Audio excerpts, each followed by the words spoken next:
Hi everyone, welcome to Yew Bonsai. On today's episode, we're in the Passive Solar Green Frame, and we're going to work on a yew today.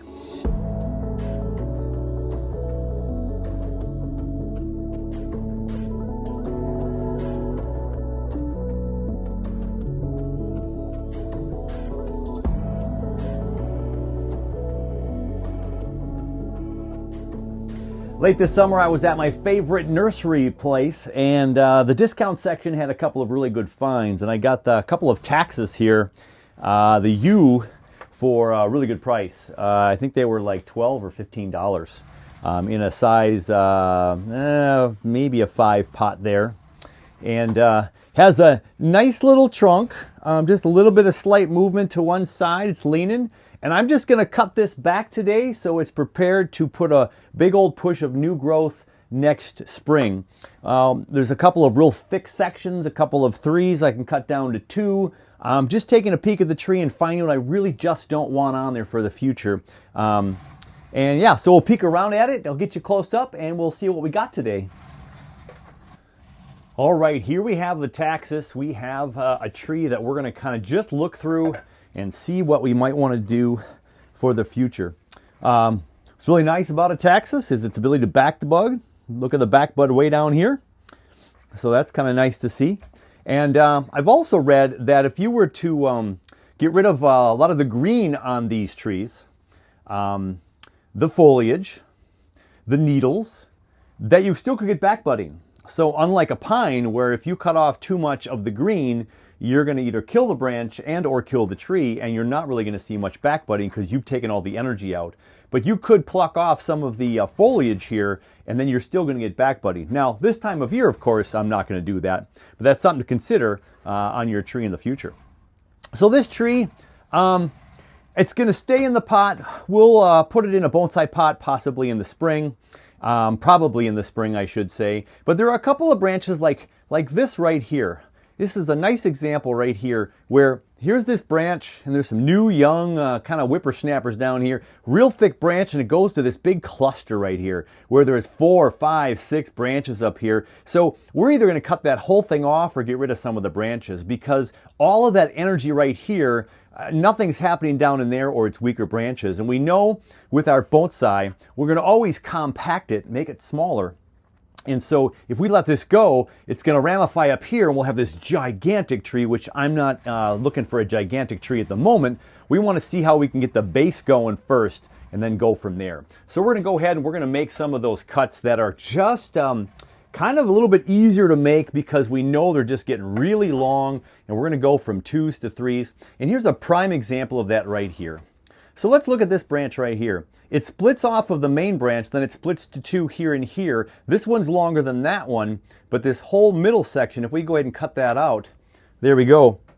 We just shortened that tree by several inches. Now this one's a little bit long as well, and there are buds back in here. There's little tiny split right here, a couple of different branches there. We can go ahead and make this one a little bit shorter, and we've got that one cut way down to size right there. So here's another one right out here at the tip. You know, I can certainly go right here, and we don't know how far we'll go back, but I went from 3 to 2. We get the next branch, we go from 3 to 2. So right now, I'm just going to go ahead and get the tips of this tree and go in all the 3s and go down to 2, and then we'll kind of go from there.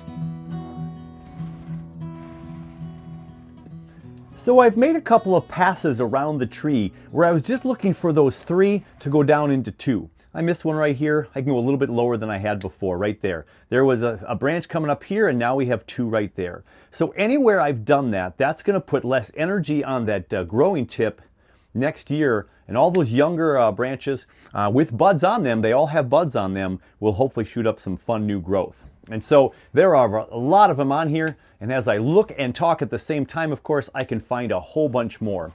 But Before I get too crazy on getting all the threes to two, I'm going to take off a couple of big branches, and so maybe I don't have to cut all the threes to two. But here's another one, kind of inside here. We've got a couple branches going left and right. We cut it right here, and now I have shortened down my tree, condensed it up, and I've got more ramification that we may or may not use. And again, we can't tell that until the tree gets older. We start to see more of the trunk, put it in a bonsai pot, get the shape and direction of it, and then kind of see from there.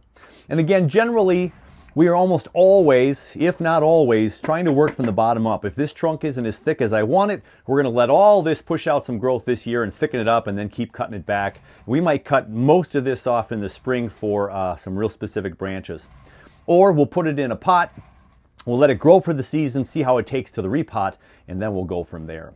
So a lot of threes down to two.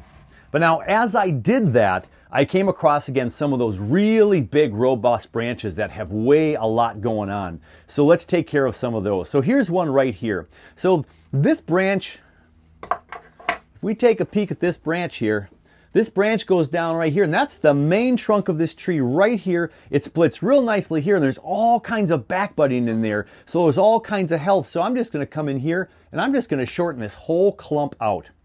That's going to take so much energy next year away from other parts of the tree. I'm just going to cut that out right now and promote some different branches. Or we'll have that immediate taper of thick down below, thinner in the middle, and then thinnest up here.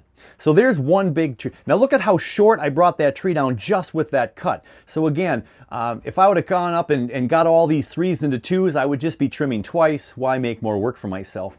Now here's another one.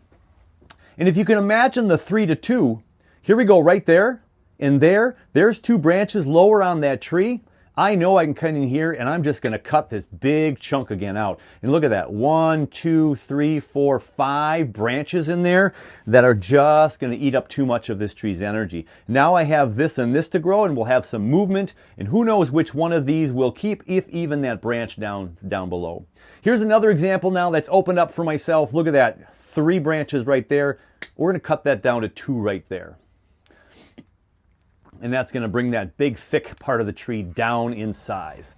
Let's go back to this one now. This, again, is part of that main trunk, and let's see where it goes up here. It does split real nicely down here, and I like this tree, and one of the reasons I liked this tree was the trunk, but I'm seeing a lot of really good short internodes, which is really good for our trees. We want that short internode, so you can get that tight ramification. So now here's a cluster up top and a twosome right there. What if I cut it all off right up there?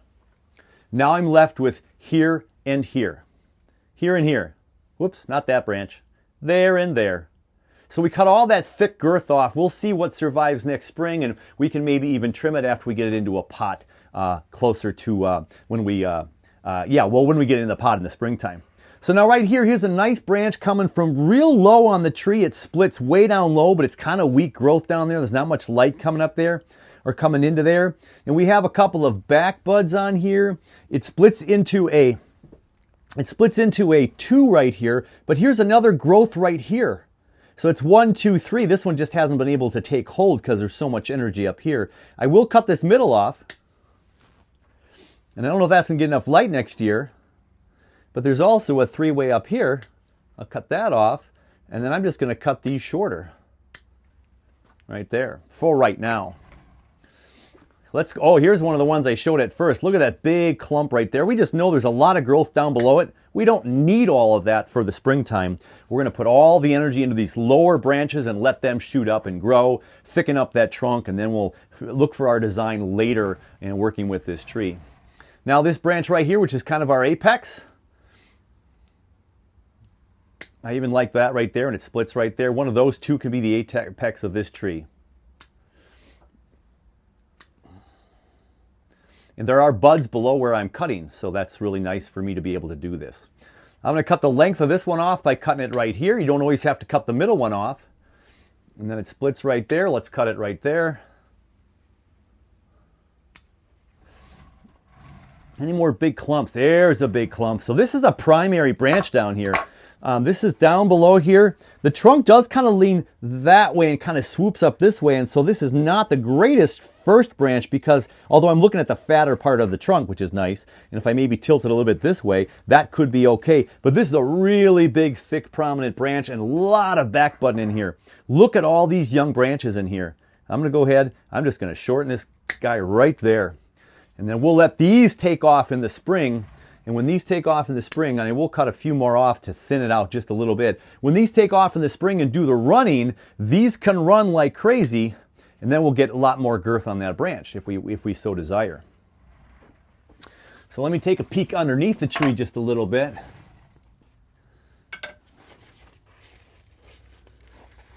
Yeah, we got all kinds of new growth. There's one thin branch in here, right here. This guy's way underneath.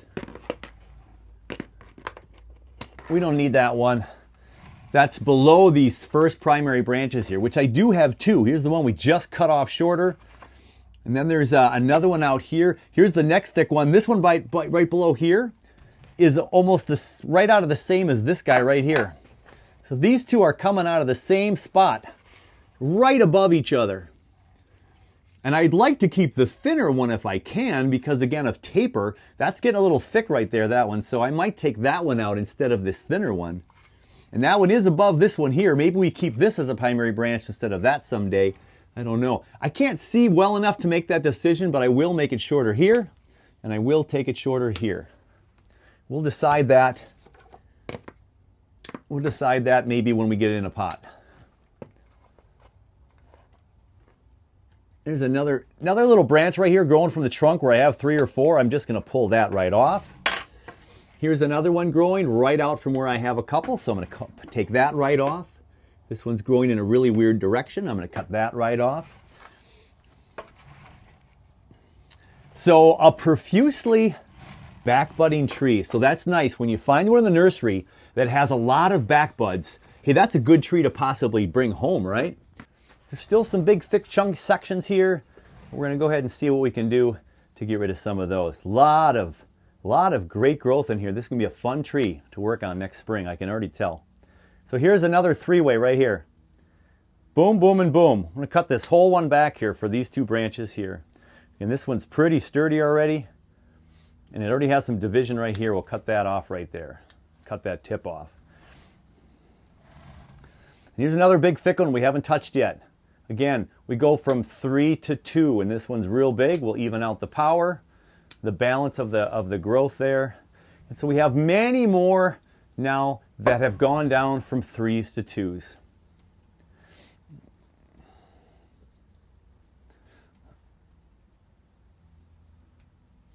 This one has a small growth down here, 2 branches, 1 and 2 and 1 over here. So if I cut the height off here, I've got these 2 that can catch up to this one if we go ahead and get rid of that tip where those more adventitious buds up high there are going to possibly take off.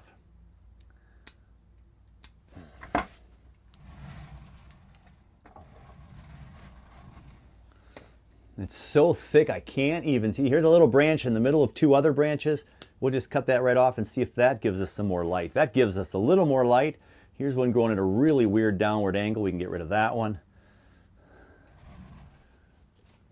Really weak one right here just because it wasn't getting any light. So we're going to have to make some fun decisions next spring. Now look at this. I already cut down this one, right? I cut down the middle one of these 2, but look at all those buds right back there, those young branches. All that little right there. So I'm just going to cut this one a little bit shorter and this one a little bit shorter, and we're going to see what survives the winter and the spring, and then we'll go here. This is a thick one that's coming out real far. We're going to cut that in favor of the smaller ones for right now. Tip going down, just trimming those a little bit. Making it a little bit more compact. We got a big old burst over here. Don't know if the tree's going to go to that direction. It's hard to see. There's so much going on still. But let's go ahead and take the girth off of that there and there. And this branch actually is another repeat of this one. And I like this one better compared to the branches near it. So if I can open this up there, I've got 4 branches in there. Here, here, here, and here. I'm going to take off this middle one here,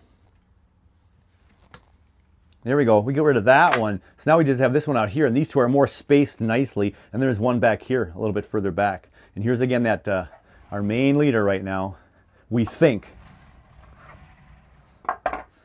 So I think we're close to calling this one for today.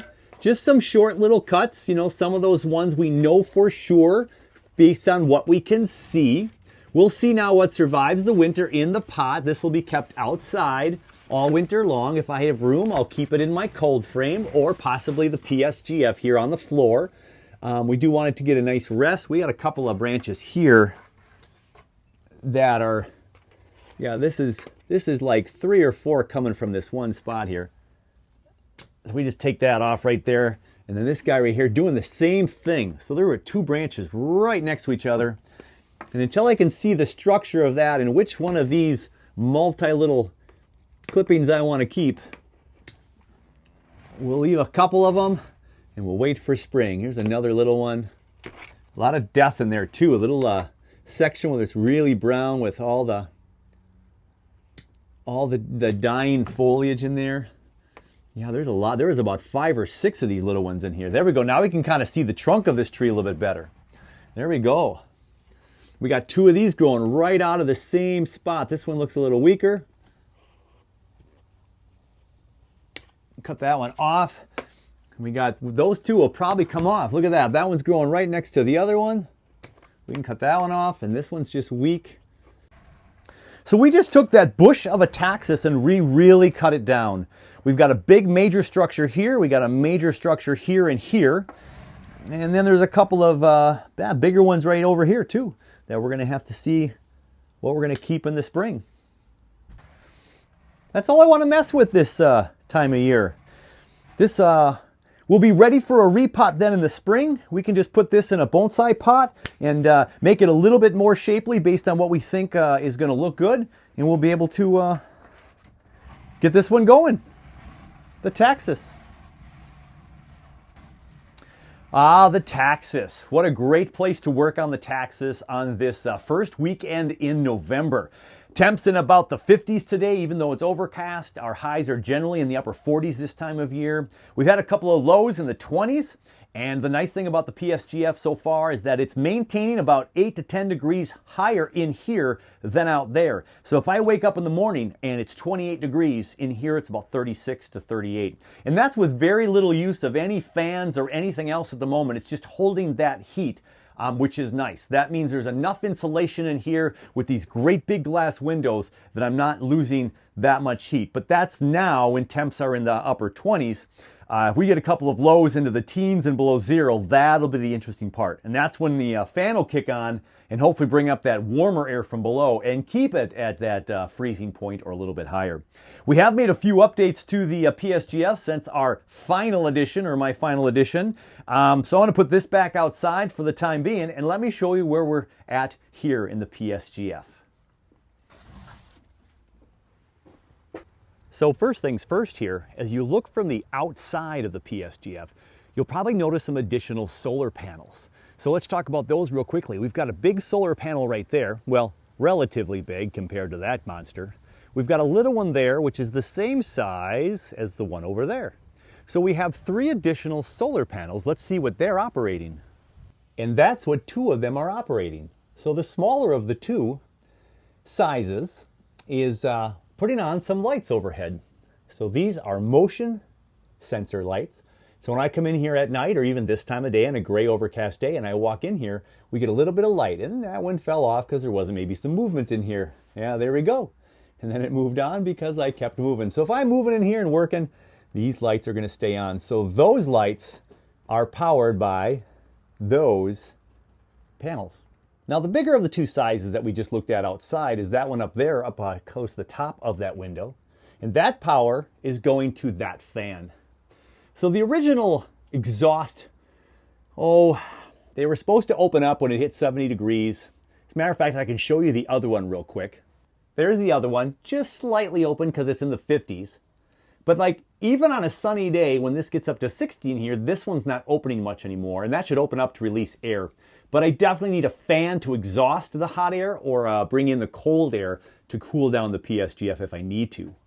So I purchased this one. I wanted to see how it works. I think it's just a little bit small and I'd like to get a little bit more powerful one, but it is solar powered. I want to run this passive solar green frame completely passively, right? Because of the solar energy. And so it's a pretty hefty little panel there. And that's a nice fan. It does work pretty well. And it does move the air, so it's been pretty nice. So if I have 2 of those, I think that'll move more of the air, and we should be okay.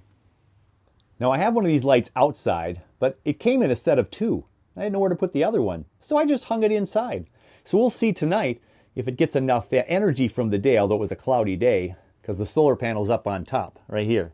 And so if the light from the windows comes down and gets in there, I should have a little bit of light in here as well. And I just like the look of that.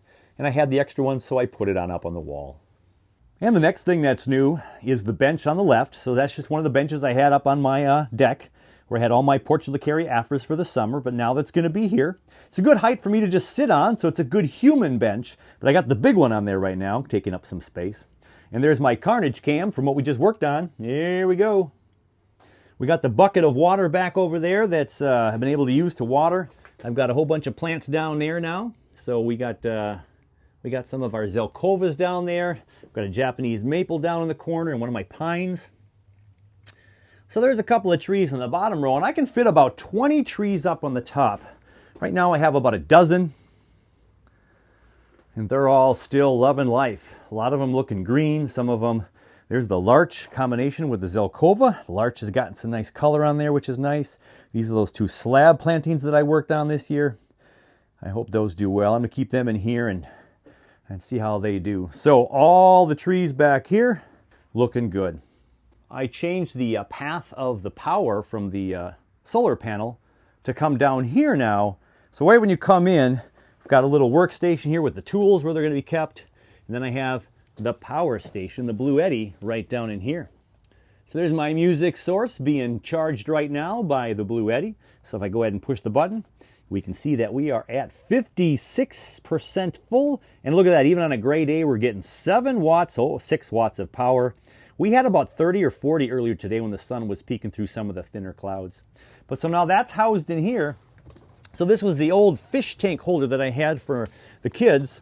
And I added some insulation on this side, the other side, and the back side. And so now the insulation is going to keep that box warm. And I just made a door for this, which has been stained and drying outside.